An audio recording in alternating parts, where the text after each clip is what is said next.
अंदर राजा करे पुकार सुनो, गंगा दिन जंगल किए अंदर राजा करे पुकार सुनो, बिछा पाथिया खौना छोड़ाई नहीं लगा शिकार सुनो, बिछा पाथिया खौना छोड़ाई नहीं लगा शिकार सुनो, 16 दिन जंगल में बीता तब राजा का हाल सुनो, 16 दिन जंगल में बीता तब राजा का हाल। हे भैया अरे 16 दिन जंगल में बीता, अरे तब राजा का हाल भैया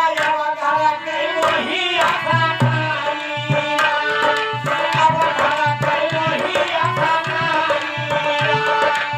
अब घर के वही आशा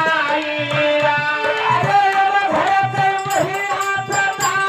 बजनी घर के वही आशा Hãy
subscribe cho kênh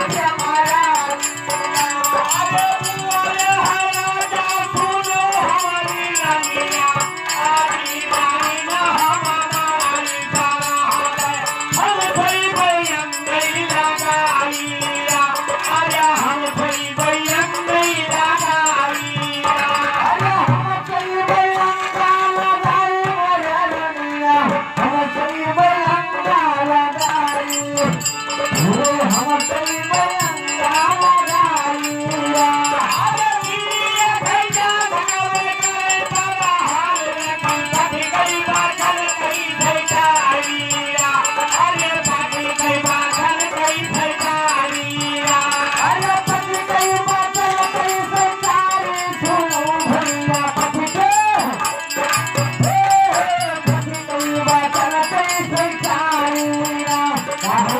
để không bỏ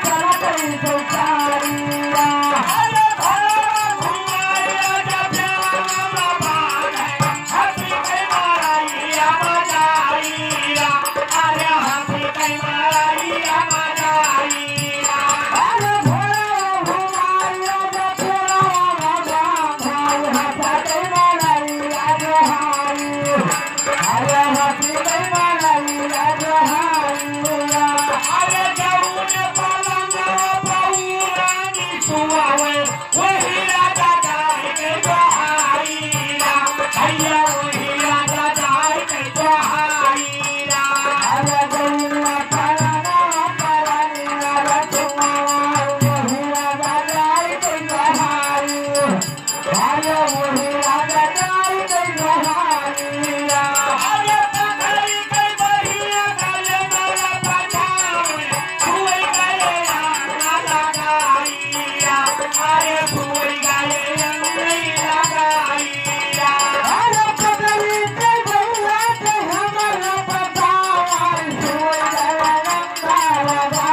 राजा फूल गया तारा गाइया अरे रानिया के सफर सयन करे राजा सब धर्म कलम का बोलाइया अरे राम कलम बोलाइया अरे रनिया के सफर सयन करे राजा सब धर्म कलम बोलाइया अरे सब धर्म कलम बोलाइया अरे उनके सुनिए राजा भोला बढ़ावैया रानी के बारा भरा ही जाइया रानिया बारा भरा ही जाइया अरे होते भोला राजा भोला घुमाया रानी के बारे भर ही जाई रानी के बारे भर ही जाइया अरे बड़े महलिया बहुती गए राजा और छोटी रानी का बहराइया भैया छोटी रानी का बहराइया अरे छोटी रानी का गुहारी सुनो राजा छोटी रानी का गुहारिया अरे उड़ी गए राजरानी बहाले से दीवारी और राजा सूरतिया निहारिया भैया राजा के सूरतिया निहारिया अरे राजा सूरती रानी हारिया बारिया राजा सूरती रानी हारी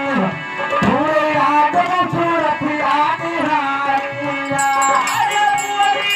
रानी सुनो हमारे राजा आयो बादना धुलुआइया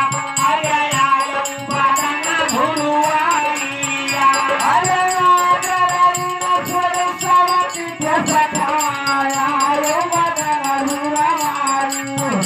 राजा आयो बदन धुरा मारिया अरे बोले है राजा सुनो हमारी रानिया अंदाजी ना रानी जंगल में बीता अंजलि भोजन आना पाइया हमारे अंजलि भोजन आना पाइया अरे कंगरा दिनाला रानी जंगल मादी तायं भजना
अरे